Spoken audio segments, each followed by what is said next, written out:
The Minnesota Twins lose a sloppy game to the Kansas City Royals and go to 1-4 on the season, and why it exposed their identity crisis.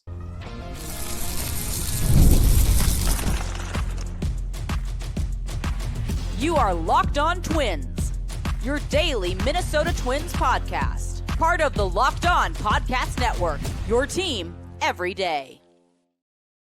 Welcome into Locked On Twins, part of the Locked On Podcast Network. It's now the #1 sports podcast network. I'm CJ Baumgartner, Twins writer for Zone Coverage and a lifelong Twins fan just like you. Today's episode is brought to you by FanDuel. During the tournament, FanDuel is offering $300 back in bonus bets every day for 10 days. Head to FanDuel.com to get started.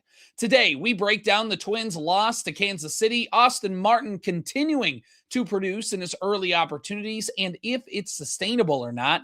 Also, the Twins being the most aggressive team with the automated balls and strike system, and why I think it's a good thing as long as it stays in the right hands. That's all coming up and more. But first, the big item of the day, the Twins have no identity as a team. Nothing. And I was thinking about this more and more because it's always been brought up in conversations, and obviously it's true and whatever. And then all of a sudden it kind of hits me when you're watching that sloppy game in the rain, damp conditions. Joe Ryan doesn't have the best game, but his defense can make plays behind him. They can track fly balls in the overcast and foggy sky. They can't even get an infield pop-up that Joe Ryan is pointing at. I know some people maybe could say, should Ryan have got that pop-up rather than Royce Lewis, who couldn't find it? Royce should have got there, and the pitcher coming off the mound is always such a tough play, especially when other infielders are coming in. Ryan did the right thing and located the ball and tried to tell his teammate where it was, and he couldn't find it. So the Twins defensively have not been good, and we've seen that. I mean, I'm not the first person to bring this up. I'm not going to be the last person to bring this up. The amount of times that somebody says ground ball past Brooks Lee at shortstop, it's just been a lot. Miscues by Royce Lewis at third base. There was issues. And again, the ball was wet yesterday. So I'm not trying to say that this is going to be every single game, but they were throwing the ball around. They couldn't turn a few double plays. Brooks Lee mishandled a ground ball. Victor Caratini had a bad throw from first base over to second. And just again, misplaying a couple fly balls. Byron Buxton had one that even he lost in the overcast and foggy sky. I'm not saying it's easy. I'm not saying that they should make every play. But that being said, there was just so much sloppiness last night. And then the other reason I can't use that as an excuse is because it didn't bother the Kansas City Royals at all yesterday. They kept making play after play after play. And it's not like Kansas City is expected to be a juggernaut either, but they ran the bases well. They were able to get some power from their bottom of the lineup guys. Somehow they've given up 2 home runs to Kyle Isbell, 1 home run to Eric Collins. And I just don't know. I don't know how you do that to some of the worst parts of the Kansas City Royals lineup has just been decimating Twins pitching this week. But I don't want to get too much into the game. What I do want to get into is I want to get into the fact that the Twins don't have an identity because the Royals clearly do. They're a team that does play defense. They're a team that does run the bases. They're a team that, they weren't the highest ranking offense last year, but they have a core group of guys that they can get behind. Obviously, Bobby Witt Jr. leading the offensive attack and leading things and getting the ground game going and defensively is really well. But they have a good cluster of starting pitchers that I don't think are really ace level, but they have a starting rotation full of guys that are like B's, B- to B+ range starters that just kind of give them a chance to win every single night. The Royals have an identity in their team, but there is no identity for the Minnesota Twins. So going back to 2019 to 2021, of course, it was the Bomba squad. 804 home runs in that 3-season span, 4th most in baseball. And in fact, under the Rocco Baldelli era, from 2019 to last season, they hit 1,411 home runs, which was 4th most in baseball, behind only New York, Los Angeles, Dodgers, and Atlanta. So the Yankees, the Dodgers, and the Braves. Those are the 3 teams. Their identity from 2023 was the starting rotation, a 3.82 team ERA that was 2nd best in baseball. And I think the Twins have been trying to get that team identity to be their starting rotation.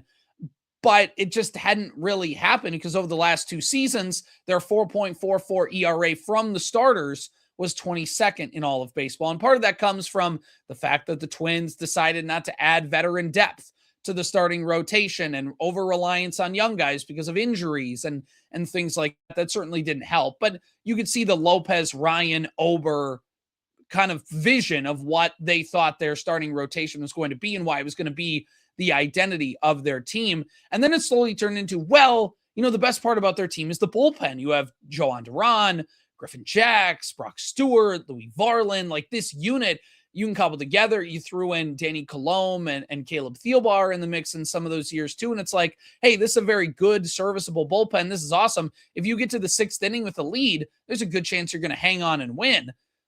But again, bullpens are volatile and they're tough to predict and they're come in high leverage spots with low sample sizes. So a very volatile unit. And in fact, their 4.24 bullpen ERA from 2024 to the 2025 deadline was 22nd in all of baseball. And of course, they're all gone now, all of those guys. So their identity for 2026 probably is in their starting pitching. And I think we saw that because the team thought, okay, well, the lineup has question marks. The bullpen is just a complete dumpster fire right now. But hey, there's a good starting rotation in there, and you could build things out from that. You have Pablo López. Okay, well, Pablo López is out for the season with Tommy John. Nothing you can do about that, but it certainly is a blow to your team's identity. Okay, well, Joe Ryan. Well, his name has been in trade talks, and how long is his future going to be in Minnesota? Is he gone at the trade deadline? Bailey Ober's had a really noticeable decline over the last year and a half. So what exactly is going on with the top 3 that you were trying to build this rotation around? They all have major question marks, even through the end of the season. And then you have guys like Mick Abel, Taj Bradley, who I think are going to have great years and I think are going to have solid seasons. I guess maybe is the better way to hedge, but they're going to be nice pieces for this starting rotation. And then you throw in guys like Zebby Matthews, you have Connor Prelip, you have Miguel Rojas, you have Andrew Morris, you have Dave Festa, you have some names that collectively can you recreate the starting pitching production in the aggregate with those guys? Probably. They're all talented, but again, it's what bit the Twins in 2024, having to over-rely on the young starting pitchers because you couldn't be bothered to add some more veteran depth to the mix. And was that priority number 1 for the Twins this offseason? No. But as spring training went along, it obviously became a priority that the team should bring in somebody just to be an extra body to help things out. And that's not happening right now. But also, let's even say that the rotation is great. Let's say that the Twins starting rotation is good. Well, the bullpen's so bad, it's not even going to matter. And the Twins offense is not going to matter either. I mean, it's not going to matter with the rotation because of the Twins offense. I mean, they've hit 4 home runs this year, 5 home runs this year. That's bottom 10 in baseball through the first week. They are a lineup that hasn't been hitting. Austin Martin has been the team's best hitter, which we will get to in a second. And yeah, it's only been a week. Things will pick up. Things will change. But they haven't been a team that they've been more aggressive on the base paths. They haven't necessarily ran it much better. Defensively, they're a mess. Outside of Byron Buxton, name a defender you trust outside of maybe Ryan Jeffers behind the plate with ABS. Name a guy you trust in the outfield. There really isn't a lot. Name a guy you trust in the infield. There isn't really a lot. Maybe Luke Keyshaw, but that's second base. If your best infielder is your second baseman, it's not a great infield. And it's not like Keyshaw is necessarily this all-world defender. He's a nice defender for second base.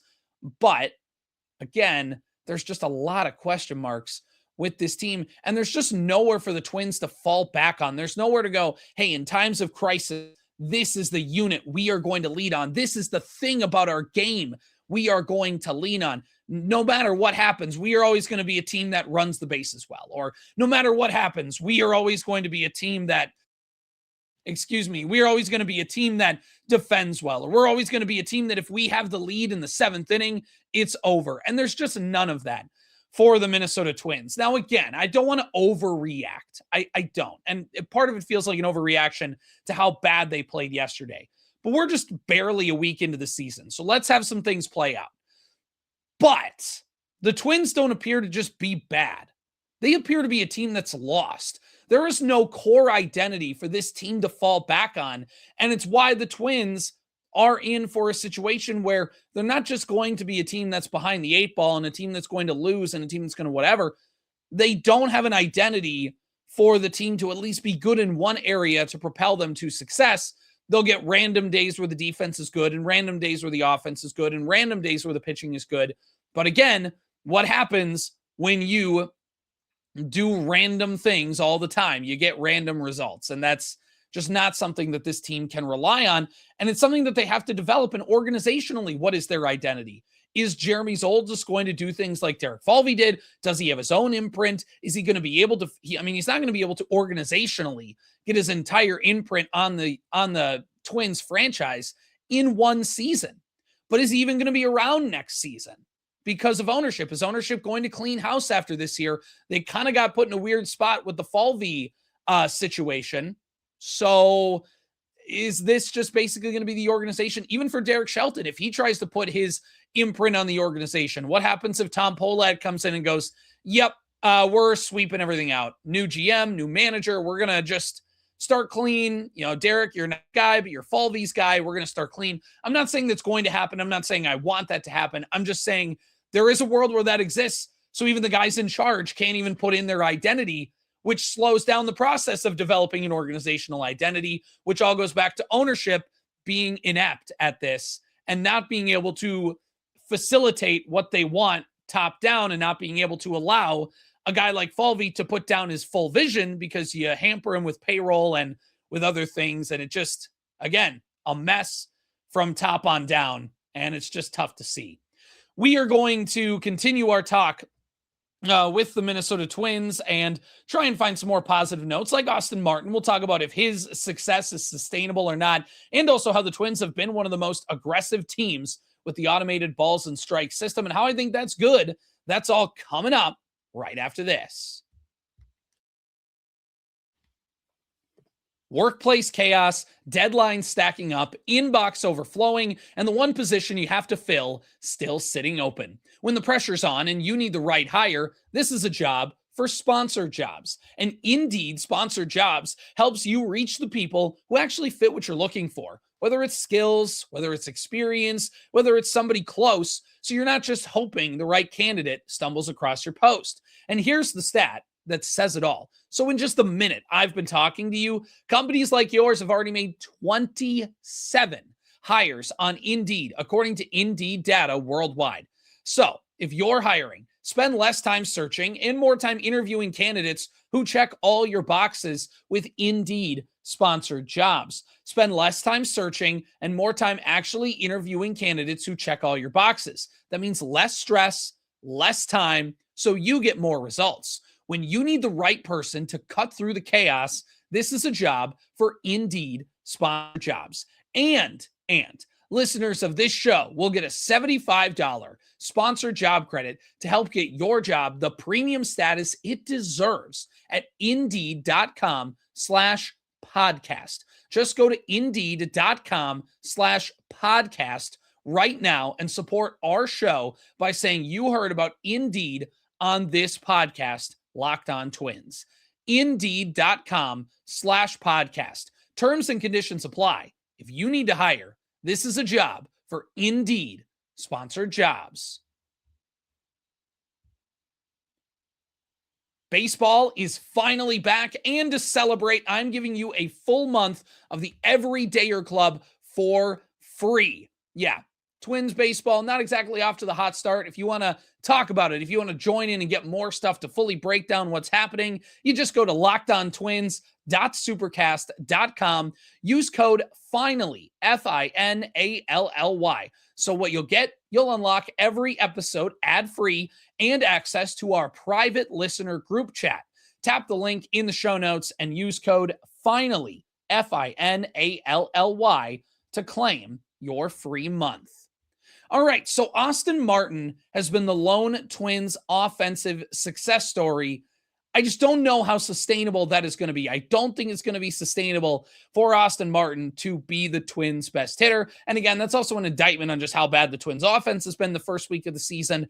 But even just at Austin Martin's current rates, I think if you look at the underlying numbers, I don't know how much this is going to keep up. Now, that being said, I like what Austin Martin brings to the table. I like the idea of Austin Martin. I like a guy who's a slap hitter who can get on base and run for you a little bit. Like, I think as much as the Twins do need guys like Matt Wallner, like Josh Bell, like even a Byron Buxton, you still need your guys so you can trust to get on base for you and get a single and do that. You don't need everybody to hit singles. I'm not saying every Twins hitter needs to take that approach. You also don't need every Twins hitter to take the opposite way of just swinging for the fences every time. And it's diversifying the lineup that I'm about. You need guys that swing for the fences. You also need you don't need a ton, but you need a couple guys in the lineup who you can trust to be the contact guys. And Martin was never able to develop the power. So if you're going to be a contact guy, you got to hit for a high batting average. And right now, Austin Martin, to start out this season, is hitting at a 375 batting average, a 615 on base. And overall, it's only 4 games for him. But he has 3 hits through those 4 games and also has a stolen base. Now, did get picked off on Monday, but overall has been a guy that can get on base and has drawn 4 walks through his first 4 games, which I think is also a big sign for Austin Martin because he's a guy who over the course of his career has been okay, but not the best, has been a better, I should say, walk drawer over the course of his career. He's been good. 9.9% walk rate is higher than the 8.4% league average, and he had a 12.2% walk rate last season. The strikeout rate, too, he's been a guy that doesn't strike out a lot. He's been a guy that can get some walks. Again, the problem with Austin Martin isn't so much that. I think he's got a good eye at the plate. He's got the instincts. The problem with Martin has been hitting the baseball hard, finding that big contact and what he can do. He had a 5.5% barrel rate last year, which compared to league average is 7.2%. So not somebody who's squaring up the ball at a league average rate. His average exit velocity, he hits the ball at a career rate of 86.8 miles an hour off the bat. That is below the 88.6% league average exit velocity. And even this season, he's hitting the ball at an 85.2 mile per hour clip. So he's getting the ball to the outfield. He's finding the places where the fielders aren't, and he's hitting the ball. I'm not apologizing for that. And I'm not saying he should apologize for that. But if you're looking at long-term success over the course of the season for Austin Martin, it is going to be finding a way to make sure that he can continue to hit the right part of the baseball. And how can he find a way to take the next step up and hitting the baseball hard and doing that? Because if you just hit a bunch of soft contact, eventually it does catch up with you. And, you find out that you can't quite sustain the batting average because you're not able just to hit the ball hard and get it past the infield. So when you look at somebody like Austin Martin with the ability to hit fastballs, that's been something that's been beneficial this year because he's seen a lot of fastballs. And I think one of the reasons why Austin Martin has produced early in the season, he's seen a lot of fastballs. He's been in a lot of favorable situations. And this is because of the fact that he's hitting at the top of the lineup. Now, I know we talked earlier this week, go back and listen to those shows on Locked On Twins, wherever you get your podcasts, about how I don't think Austin Martin should be the team's leadoff hitter. And I still stand by that on pure principle if I think those at-bats should be going to Byron Buxton. But the benefit for Austin Martin being the leadoff hitter is that Byron Buxton and Luke Keyshaw being right behind him means you don't want to walk Austin Martin because there is the steal threat. And then there also is the threat of, okay, well, now I got to pitch to Byron Buxton with a guy on base. Now I got to pitch to Luke Keyshaw with a guy on base. So you're going to get a bunch of favorable pitches for Austin Martin. People are going to attack him. They're not going to want to walk him. He's a guy that does end up seeing a good amount of pitches, but he's been seeing a lot of fastballs, and Martin's been doing a good job hitting those fastballs. He's seen fastballs 80% of the time in 2026. Again, only a week, but he's seen fastballs 80% of the time compared to last season where he saw fastballs 60% of the time. So having Buxton protect him in the order does give him some more favorable opportunities to hit. Now, again, I like the idea of Austin Martin. I just think with the underlying numbers, he's not hitting the ball that well, or I should say he's not hitting the ball that hard. And all of it's going to come down to if he can keep the ball in the air. Now, he had a 10.1 launch angle, and the 10.1 degree launch angle, again, you want to keep it in the double digits. He had a 9.7 degree launch angle last year, which is not ideal because you want to hit the ball in the air. You don't just want to always hit the ball on the ground because, as Josh Donaldson said on MLB Network, ground balls are outs. And that's a philosophy throughout the major leagues. That's not just the Twins thing. That is a philosophy around baseball.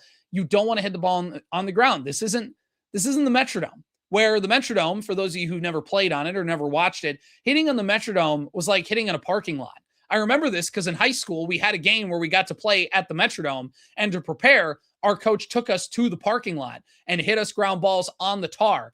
And I was like, this feels a little aggressive. And then I got to the Metrodome and we were playing, and boom, the ball's like bouncing right up to your chest from the ground. Like, it is slap hitting back then you could get away with. And it wasn't just the Metrodome. A lot of stadiums had the turf with the concrete basically underneath. So if you hit a ball on the ground, it was going to shoot up in the air. It was going to take a big bounce. It was going to take a funky hop. You were going to be able to take that high bounce and burn down the baseline and be able to give yourself an opportunity. And that's just not something that happens in baseball anymore because nobody plays on concrete and nobody plays on turf like that anymore.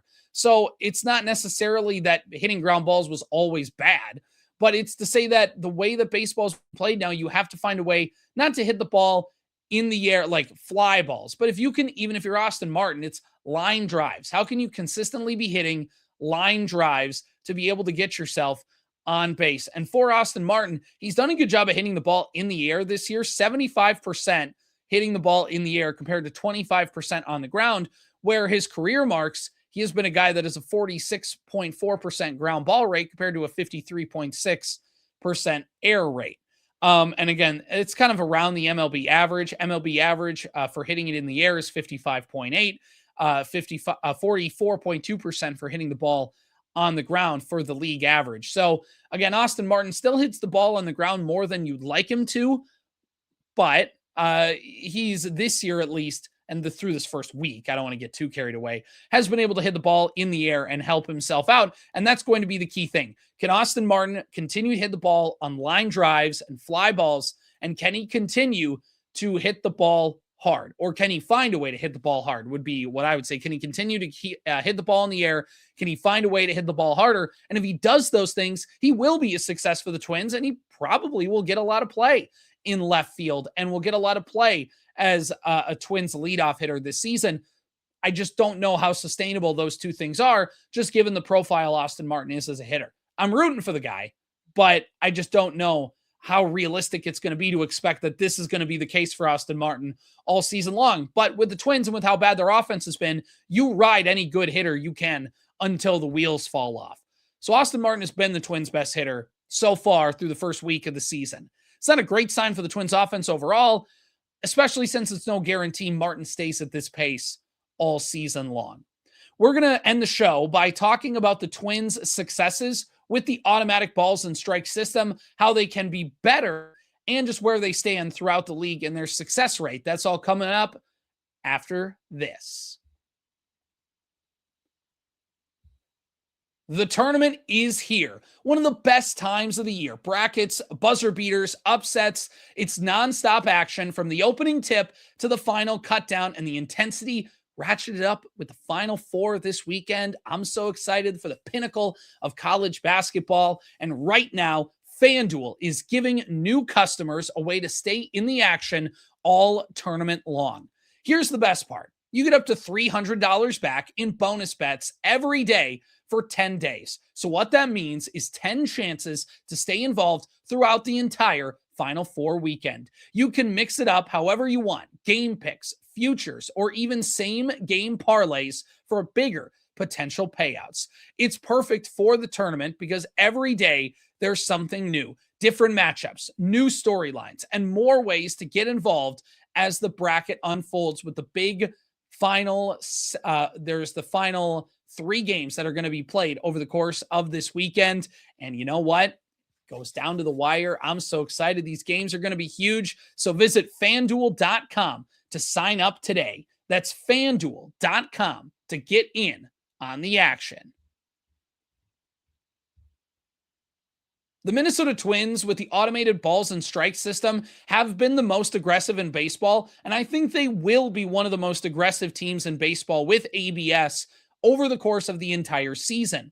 And I think this first week is a good indicator as to why. The Twins have been the most aggressive team in baseball with ABS as of the recording of this podcast. And in fact, the Twins set a record last night. This is according to Dan Hayes of The Athletic.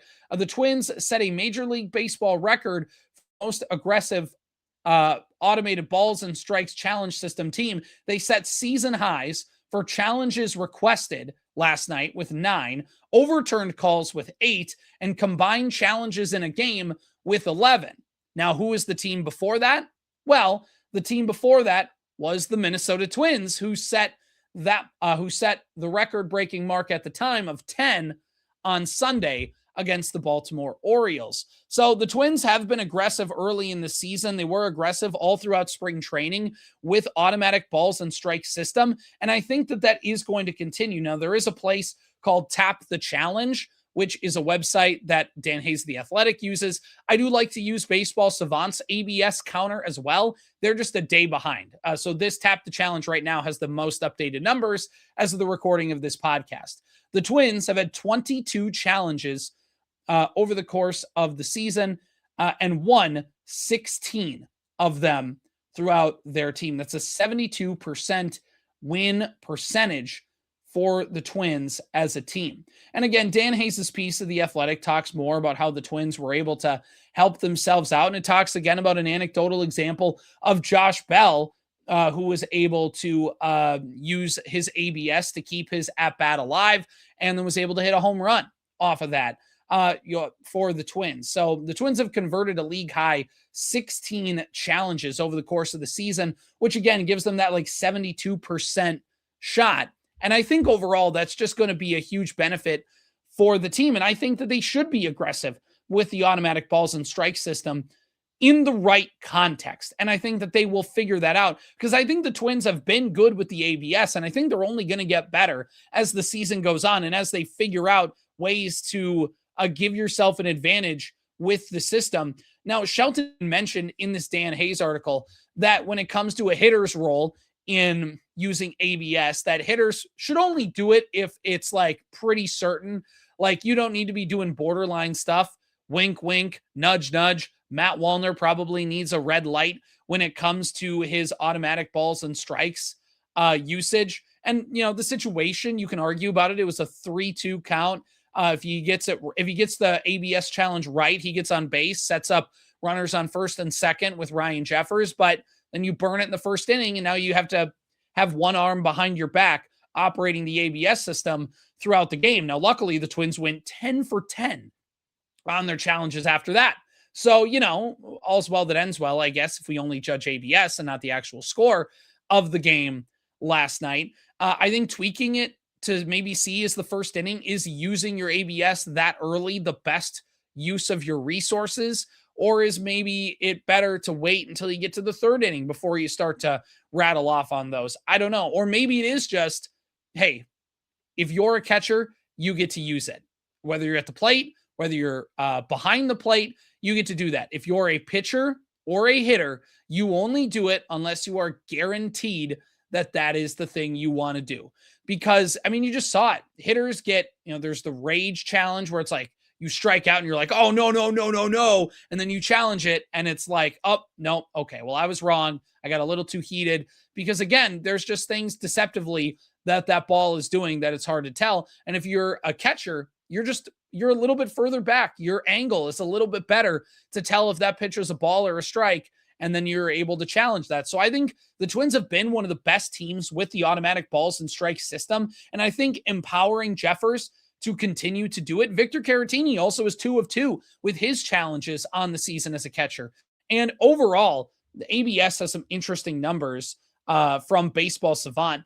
55% overall overturns. There have been 189 overturned, 154 confirmed in 343 attempts, according to Baseball Savant. Again, a 55% overturn rate. 58% of those overturns have come from fielders, and fielders just is the pitcher or the catcher. It's either one. 104 overturned, 76 confirmed, 180 attempts. For batters, 52% of the time they overturn a pitch. 85 overturned, 78 confirmed in 163 attempts. And the other thing that that I've noticed is a lot of time the hitters where they win is when it's low. And for pitchers and catchers, they kind of are able to do a good job around the zone. But again, mainly you're seeing a lot of these challenges end up on pitches that are below the zone and, outside a little bit. But a lot of the time it's been the pitches that are in that lower part of the zone, in that tweener range, whether it's a pitch that was a strike that's called a ball or vice versa. A lot of those pitches in the lower part of the zone, which again, obviously for an umpire, it's easier to call pitches that are high because it's closer to your eye line. It's closer to your line of sight. You're crouched down behind the catcher. Your face is practically at the chest of the hitter. So you are going to have a better angle on those pitches versus the ones lower in the zone that are getting cleaned up more than anything. So overall, I think the Twins have done a really good job with the ABS, and maybe that is the brightest thing of their season, which, hey, I'll take any win for the Twins organization I can get for this season. But again, it's not the best sign of the team when it's like, well, they're doing a really good job with their balls and strikes challenging. I'd be like, if our football team, the Vikings are 0-3, but gosh darn it, Kevin O'Connell is 2 of 2 using his challenge through the first 3 games. So, hey, at least he's got that going for him. Like, it's not necessarily the thing that's going to galvanize hope. It's a thing that if you're a good team and if you're a team on the margins that wants to lean into being good, will go a long way. But if you're a team that's just going to be bad, well, I guess you're slightly less bad, which again, I will take as a Twins fan. But overall, it'll be interesting to see. I'm just fascinated how teams are going to modify their ABS. You've seen teams rarely use it at all. And I don't think it's out of pride. And I don't think it's out of a philosophy that they don't believe in ABS. I just think they are being overly cautious right now because they want to see how the system plays out and they don't want to be over aggressive, or maybe they are just being too conservative in a philosophy. And maybe the teams that are being super aggressive will cool it as the season goes on because they're being too aggressive. It's going to be fascinating to see which teams, which players are good with the ABS. And yeah, it can take away from some moments in the game. I saw that there was a game that ended because of an ABS challenge. And sometimes that gets taken away, or maybe a game that ends on a called strike 3 that gets overturned because of ABS. But again, I think getting the calls right on the field is more important than anything else. And ABS is going to do that. And I think right now, the challenge system is better than the full-on robo-umps. And I think you get the mix of the human element of the game mixed in with the ability to correct in specific instances and limited instances. I think that's right now the best of both worlds. And at some point, we probably will get fully automated umpiring. But until then, this is a good compromise and a good first step to dip your toe in that water. But for the Twins, I think the Twins will continue to be one of the most aggressive teams with the automatic balls and strike system because of Ryan Jeffers and Victor Caratini behind the plate. Trust those guys. They do a good job of it. They get a green light to challenge whenever they want. As long as the Twins course correct on which hitters and which fielders get to use ABS, they will be one of the most aggressive and successful teams with this new technology. Twins pitchers have never made a challenge, at least to my knowledge. I don't believe I found that number of a Twin challenging. And I think Derek Shelton was on the record saying that we don't want our pitchers to challenge a ton. Let's leave it to the catchers. They're the ones that are going to make it. I think Joe Ryan was the one that said, we're going to leave it to the catchers. They know what they're doing. And Joe Ryan, through 2 starts, hasn't used the challenge yet. So there you go.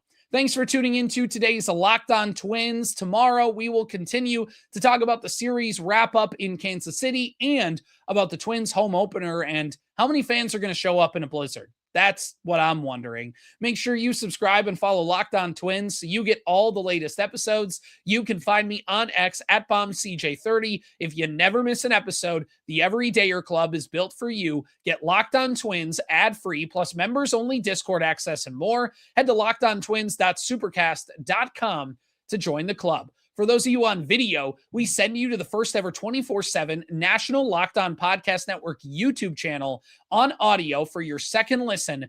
Go check out Locked On MLB. I'm CJ Baumgartner. See ya.